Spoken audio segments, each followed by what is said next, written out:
ചർച്ചയിൽ ചേരുന്നു. ശ്രീകുമാർ, 100 സീറ്റ് വരുന്ന നിയമസഭാ തെരഞ്ഞെടുപ്പിൽ നേടും.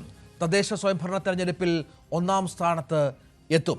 അങ്ങനെ വലിയ പ്രയത്നം, വലിയ വാക്കുകൾ KPCC അധ്യക്ഷന്റെയും പ്രതിപക്ഷ നേതാവിന്റെ ഭാഗത്തു നിന്നുണ്ട്.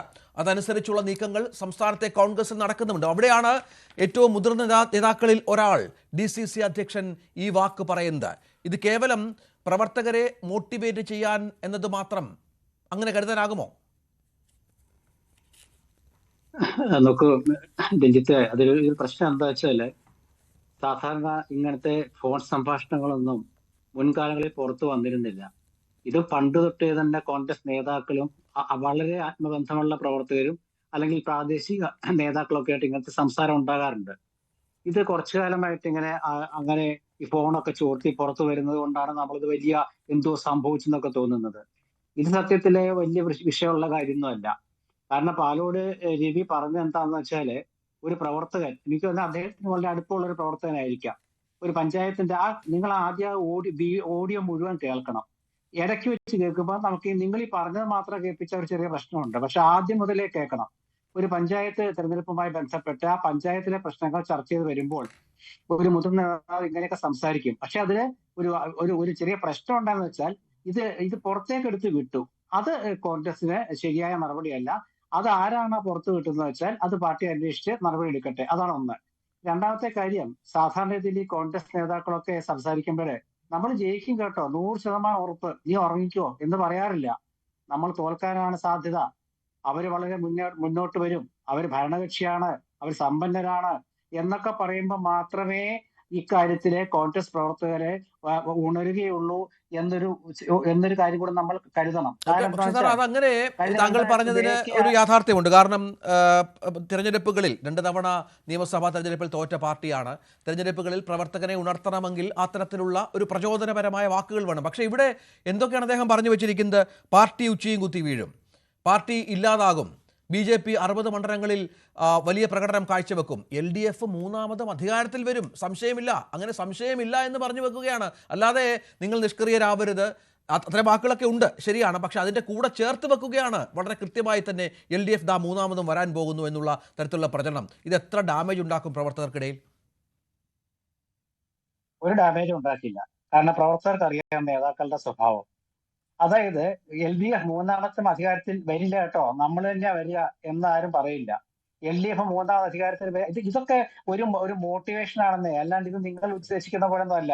പാലോട് രവിയെ അണ്ടർ എസ്റ്റിമേറ്റ് ചെയ്യാൻ നമുക്ക് ആർക്കും കഴിയില്ല. പക്ഷെ അദ്ദേഹത്തിന് പറ്റിയൊരു അവസരം എന്ന് ഞാൻ പറയുന്നത്, സാധാരണ ഇതിൽ ഈ കമ്മ്യൂണിസ്റ്റ് ഭാഷയുണ്ട് ജാഗ്രത എന്നുള്ളത്. അപ്പൊ ഈ സംസാരിക്കുന്ന പ്രവർത്തകരോട് സംസാരിക്കുമ്പോൾ ആ പ്രവർത്തകര് ആരാണോ ഏത് പ്രവർത്തകരാണെങ്കിലും ശരി, അപ്പൊ ആ സംസാരിക്കുമ്പോൾ ഈ ചില കാര്യങ്ങൾ നമ്മള് നാട്ടുഭാഷ അനുസരിച്ചുള്ള സംസാരം വരും. അത് ചിലപ്പോൾ പ്രശ്നമാണ്. കാരണം ഇതൊന്നും ഒളിച്ചു വെക്കേണ്ട കാര്യമൊന്നും ഉള്ളതല്ല. കാരണം കുറച്ചു കാലം മുമ്പ്, ഈ 2-3 ആഴ്ച മുമ്പ് AK ആന്റണി എന്താ പറഞ്ഞത്? അമിതാത്മവിശ്വാസം പാടില്ല. എവിടെ? നിലമ്പൂർ ജയിച്ചപ്പം അദ്ദേഹം ഒരു വട്ടമല്ല പലവട്ടം പറഞ്ഞു അമിതാത്മവിശ്വാസം പാടില്ല. AK ആന്റണി പറഞ്ഞു അമിതാത്മവിശ്വാസം പാടില്ല, അദ്ദേഹത്തിന് സംശയം എന്ന് നമ്മൾ വ്യാഖ്യാനിച്ച അവസ്ഥ എന്താ? അപ്പൊ ഇതുകൊണ്ട് കോൺഗ്രസിൽ ഒരു പ്രശ്നം, പാലോട് രവിചേട്ടന്റെ പ്രസംഗം കൊണ്ട് കോൺഗ്രസിൽ ഒരു പ്രശ്നം ഉണ്ടായില്ല. പക്ഷെ ഇതൊരു ചർച്ചയാക്കിക്കൊണ്ട് കോൺഗ്രസ് ഭയക്കുന്നു, കോൺഗ്രസ് ആശയം ഉണ്ടാക്കുന്നു എന്ന് പറഞ്ഞുകൊണ്ട് കോൺഗ്രസിനുള്ളിൽ, കോൺഗ്രസ് പ്രവർത്തകർക്കിടയിൽ അസ്വസ്ഥതയുടെ ഒരു അന്തരീക്ഷം ഉണ്ടാക്കാൻ കോൺഗ്രസിന്റെ വിമർശകർക്ക് കഴിയും. അല്ല, ഇത് പുറത്തു വരുന്നത് ആ പാർട്ടി, നമുക്കറിയാം 2 പേർ തമ്മിൽ നടത്തിയ ഒരു ഫോൺ സംഭാഷണമാണ്. സ്വാഭാവികമായും ഈ 2-ാമത്തെ ആൾ അറിയാതെ അല്ലെങ്കിൽ 1-ാമത്തെ ആൾ അറിയാതെ ഈ ഫോൺ സംഭാഷണം പുറത്തു വരില്ല. മറ്റാരും ചോർത്തിയൊന്നുമല്ല. കുറച്ച് ആളുകൾക്ക് മുമ്പാണ് ഫോൺ സംഭാഷണമാണെങ്കിൽ പോലും കോൺഗ്രസ് ഗ്രൂപ്പുകൾക്കിടയിൽ ഇത് വല്ലാതെ പ്രചരിച്ചിരുന്നു. മാധ്യമങ്ങൾക്ക് കിട്ടിയത് ഇന്നാണെന്ന് മാത്രം. അല്ല, അതാ പറഞ്ഞത്, കോൺഗ്രസിന്റെ വിമർശകർക്ക് ഈ മുന്നിൽ ഈ ഒരു ഓഡിയോ എത്തിക്കുന്നവർ, അപ്പൊ അവരെ കുറിച്ച് എന്താ നമ്മൾ പറയാ? അതാണ് KPCC പ്രസിഡന്റ് പറഞ്ഞത്. ഞങ്ങളത് AICC ആയിട്ട് ആലോചിച്ചിട്ട്, കാരണം മുൻപും ഇതുപോലെ ഫോൺ ചോർത്തലുമായി ബന്ധപ്പെട്ട ഒരുപാട് പ്രശ്നങ്ങൾ KPCC അധ്യക്ഷൻ പറഞ്ഞ അങ്ങനെയല്ല സാർ, നടപടി ഉണ്ടാകും, ഇതുമായി ബന്ധപ്പെട്ട് ഗൗരവമായി എടുക്കുന്നു ഇത്തരം വാക്കുകൾ എന്ന് തന്നെയാണ്. അതായത് നടപടിയിലേക്ക് കാര്യങ്ങൾ പോകുന്നു എന്നുള്ള സൂചനകൾ അദ്ദേഹം തരുന്നുണ്ട്. ചില്ലറ പ്രശ്നമല്ല അത് അദ്ദേഹത്തിനും സൃഷ്ടിച്ചിരിക്കുന്നത് എന്നുള്ളതാണ്. നടപടി എന്ന് വെച്ചാൽ പാർട്ടി നടപടിയെ കുറിച്ച് നമുക്കൊരു ധാരണ ആദ്യം ഉണ്ടാകണം. ഉം. ആ നടപടിയാണ് അദ്ദേഹം പറഞ്ഞത്. അല്ലാണ്ട് ഒരാളെ പിടിച്ച് കഴുത്ത് പിടിച്ച് പുറത്താക്കാന്നുള്ളതല്ല. അത് KPCC പ്രസിഡന്റ് തീരുമാനിക്കട്ടെ. ഞാനത് ചർച്ച ചെയ്യാൻ ഉദ്ദേശിക്കുന്നില്ല.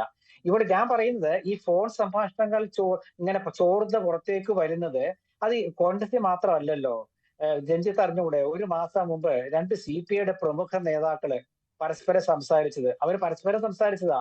അത് ചോർത്തി വന്ന് അറിയാമല്ലോ, ബിനോയ് വിഷയത്തെക്കുറിച്ച് 2 CPIയുടെ പ്രമുഖ നേതാക്കള്. ഇത് DCC പ്രസിഡന്റ് ആയിരുന്ന പാലോട് രവിചേട്ടൻ, അദ്ദേഹത്തിന്റെ ഒരു പഞ്ചായത്തിന്റെ ആ ഒരു ബ്ലോക്ക് സെക്രട്ടറി ആണെന്ന് തോന്നുന്നു. ആ ബ്ലോക്ക് സെക്രട്ടറിയോട് പറഞ്ഞ കാര്യങ്ങളാണത്. അപ്പൊ അങ്ങനെ പറയുമ്പോൾ അതിലെ ചില നാട്ടുഭാഷയൊക്കെ വന്നിട്ടുണ്ട്. ശരിയാ, ഉച്ചിയും കുത്തി വീഴെന്നൊക്കെ പറഞ്ഞാൽ അത് തിരുവനന്തപുരത്തുള്ള ഭാഷയായിരിക്കും. തലകുത്തി വീഴാന്ന് നമ്മൾ പറയും. അപ്പൊ അങ്ങനെ തലകുത്തി വീഴാന്നൊക്കെ ഇതൊക്കെ സാധാരണ നേതാക്കൾ ഉപയോഗിക്കുന്ന ഭാഷയാണ് പ്രവർത്തകരോടെ. നിങ്ങൾ മര്യാദയ്ക്ക് ഇരുന്നില്ല, ഭരണം പോകട്ടോ, വീണ്ടും പ്രതിപക്ഷം തിരിക്കേണ്ടി വരും, ഇതൊക്കെ പറയാറുണ്ട്. ഇതൊക്കെ എടുത്ത് ചാനലുകൾക്ക് കൊണ്ട് കൊടുത്താലും എന്താ? പാലോട് രവി ആയതുകൊണ്ടാണ് വലിയ വാർത്തയായത്.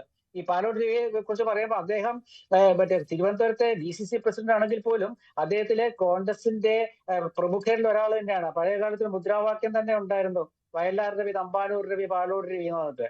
അപ്പൊ അതുകൊണ്ട് അദ്ദേഹം വളരെ പ്രമുഖനാണ്. അതുകൊണ്ടാണ് നമ്മൾ ചർച്ചയാക്കിയത്. അപ്പൊ ചർച്ചയാകുന്നതിൽ വിരോധമൊന്നുമില്ല. എന്താ അറിയാമോ, നാളെ കോൺഗ്രസ് നേതാക്കൾ ഒന്നുകൂടി ജാഗ്രത പുലർത്തും. കാരണം ഇങ്ങനെയൊക്കെ സംസാരിക്കുമ്പോൾ, നാട്ടുഭാഷയെ സംസാരിക്കുമ്പോഴും അത് പുലിവാലിലേക്ക് എത്തും. എന്ന് വെച്ചാൽ പുലിവാലെന്ന് വെച്ചാൽ എന്താണ്? ഇപ്പൊ പാലോട് രവി കോൺഗ്രസിനെ മോശമായി ചിത്രീകരിച്ചു എന്നൊക്കെയല്ലേ ചാനലുകൾ പറയുന്നത്. പക്ഷെ ആ ഓഡിയോ പൂർണ്ണമായിട്ട് കാണിക്കുന്നുമില്ല. ഓഡിയോയുടെ തുടക്കം തൊട്ട് അവസാനം വരെ കേൾക്കണമെന്ന് പറഞ്ഞുകൊണ്ട് ഇപ്പൊ കോൺഗ്രസ് പ്രവർത്തകർ അത് പ്രചരിപ്പിക്കുന്നുണ്ട്. രഞ്ജിത്തെ, കോൺഗ്രസിന്റെ പ്രവർത്തകരെ അതെ അവരുടെ അതെ ആ സ്വകാര്യ ഓഡിയോ മുഴുവൻ ഗ്രൂപ്പുകളിലെ 8 മിനിറ്റും 14 സെക്കൻഡുമുള്ള ഓഡിയോ സംഭാഷണം മുഴുവൻ ഞാൻ കേട്ടതാണ്. അത് മുഴുവൻ കേട്ടതാണ്. പക്ഷെ അതിനകത്ത് ഈ പറഞ്ഞ ആദ്യ സമയത്തൊക്കെ മോട്ടിവേഷനുണ്ട്. ഈ പ്രവർത്തകനെ തൻ്റെ മണ്ഡലത്തിലെ ബ്ലോക്ക് പ്രസിഡന്റും നേതാക്കന്മാരുമായുള്ള പ്രശ്നങ്ങളൊക്കെ ചൂണ്ടിക്കാണിക്കുന്നുണ്ട്. പക്ഷേ അതിനിടയ്ക്ക് താങ്കൾ പറഞ്ഞതുപോലെ പാലോട് രവി എന്നത് കേരളത്തിലെ ഏറ്റവും പ്രമുഖനായ മുതിർന്ന കോൺഗ്രസ് നേതാവാണ്. അദ്ദേഹം വിശദീകരണത്തിലും അത് വ്യക്തമായി പറയുന്നുണ്ട്.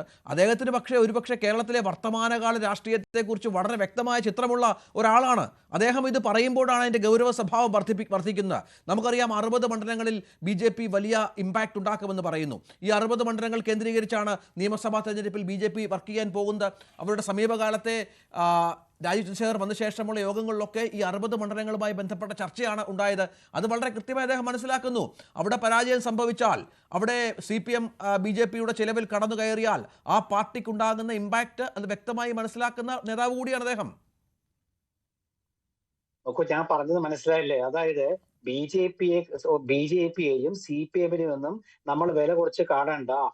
ഈ ഗവൺമെന്റിനെതിരെ ജനവികാരം ഉണ്ടെങ്കിലും നിലമ്പൂരിൽ 10-12 വോട്ടുകൾ 15,000 വോട്ടുകൾക്ക് 10,000 വോട്ടുകൾക്ക് ജയിച്ചെങ്കിലും, അതുപോലെ മറ്റു ഉപതെരഞ്ഞെടുപ്പുകൾ ജയിച്ചെങ്കിലും, ഈ പഞ്ചായത്ത് തെരഞ്ഞെടുപ്പും നമ്മൾ ശ്രദ്ധിക്കണം. കാരണം പഞ്ചായത്ത് എന്ന ഡിവിഷനും വാർഡുമാണ് പഞ്ചായത്ത്, മുനിസിപ്പാലിറ്റി. 5 വോട്ടും 6 വോട്ടും ഒക്കെ കൊണ്ടാണ് ഓരോരുത്തരും ജയിക്കുന്നത്. അപ്പൊ അവിടെയൊക്കെ ഇങ്ങനെ നമ്മൾ പെരുമാറുമ്പോൾ സൂക്ഷിച്ചു നിന്നില്ലെങ്കിൽ 5 വോട്ടായി ഇത് നമ്മൾ ജയിക്കും, നമ്മളാ ഭരിക്കാൻ പോകുന്നത്. ഇത് പറയാൻ കാരണം എന്താ വെച്ചാല് 2019 ലോക്സഭാ ഇലക്ഷൻ കാലത്ത് 19 സീറ്റ് കോൺഗ്രസിന് കിട്ടി. എല്ലാ കോൺഗ്രസ്സുകാരും വിചാരിച്ചു ഭരണം നമുക്ക് തന്നെ എന്ന് വിചാരിച്ചു. എന്നിട്ട് എന്ത് സംഭവിച്ചു? അപ്പൊ അത് സംഭവിക്കാൻ പാടില്ല. പ്രത്യേകിച്ച് തിരുവനന്തപുരത്ത് തലസ്ഥാനത്ത് അവിടെ കോൺഗ്രസ് ഒരു MLA മാത്രമേ ഉള്ളൂ, കോവളം M. വിൻസെന്റ്. ബാക്കി ഒരിടത്തും ഇല്ല. മാത്രമല്ല അവിടെ മറ്റേ വട്ടിയൂർക്കാവാണെങ്കിലും നിയമമാണെങ്കിലും ഈസ്റ്റ് ആണെങ്കിലും വെസ്റ്റ് ആണെങ്കിലും ഒക്കെ കോൺഗ്രസ് ജയിച്ച മണ്ഡലം. അരുവിക്കര, ചെറിയ മിക്കവാറും സ്ഥലങ്ങളില്. അപ്പൊ അവിടൊക്കെ പാലോട് രവിയെ പോലുള്ള ആള് നമ്മൾ ജയിക്കും കേട്ടോ. നമ്മളെല്ലാരും ഇനിയിപ്പോ നിങ്ങളൊന്നും അത്ര സങ്കടപ്പെടുകയൊന്നും വേണ്ട, നമ്മളൊക്കെ ജയിക്കും. അത് നമ്മൾ നിലമ്പൂർ ബോധ്യമായി എന്ന് പറയാൻ പറ്റുമോ? പറ്റില്ല. പകരം എന്താ പറയണ്ടേ? മര്യാദയ്ക്ക് നമ്മൾ പ്രവർത്തിച്ചില്ലേ തലയും കുത്തി വീഴും കേട്ടോ എന്ന് പറയുന്നത് തെറ്റൊന്നുമില്ല. അതൊരു നേതാവ് പറയുന്ന സ്വാഭാവികമായിട്ടുള്ള ഒരു 2 പേര് തമ്മിലുള്ള സംഭാഷണം. അല്ലാണ്ട് അദ്ദേഹം ഒരു പബ്ലിക് മീറ്റിങ്ങിലോ അല്ലെങ്കിൽ DCC ഓഫീസിലെ മീറ്റിങ്ങിലോ ഗ്രൂപ്പ് യോഗത്തിലോ അല്ലല്ലോ പറഞ്ഞത്. അദ്ദേഹത്തിന്റെ ഒരു സുഹൃത്ത് വിളിച്ചിട്ട് ആ സുഹൃത്തിനോട് പറഞ്ഞ കാര്യം അത് KPCC അതാണ് അന്വേഷിക്കുമെന്ന് KPCC പ്രസിഡന്റ് പറഞ്ഞാൽ നടപടി ഉണ്ടാകട്ടെ, നല്ല കാര്യം തന്നെയാണ്. കാരണം എന്താ വെച്ചാല് കോൺഗ്രസ് നേതാക്കൾ, ഞാൻ ആദ്യമേ പറഞ്ഞല്ലോ, കോൺഗ്രസ് നേതാക്കൾ ശ്രദ്ധിക്കേണ്ട ഒരു കാര്യം, ഈ ചാനൽ യുഗത്തില് ഒരുപാട് താല്പര്യങ്ങളുള്ള നമുക്കിടയിലുണ്ട്. തീർച്ചയായും തിരിച്ചു വരാം. ശ്രീജിത്ത്, ഇതിനെ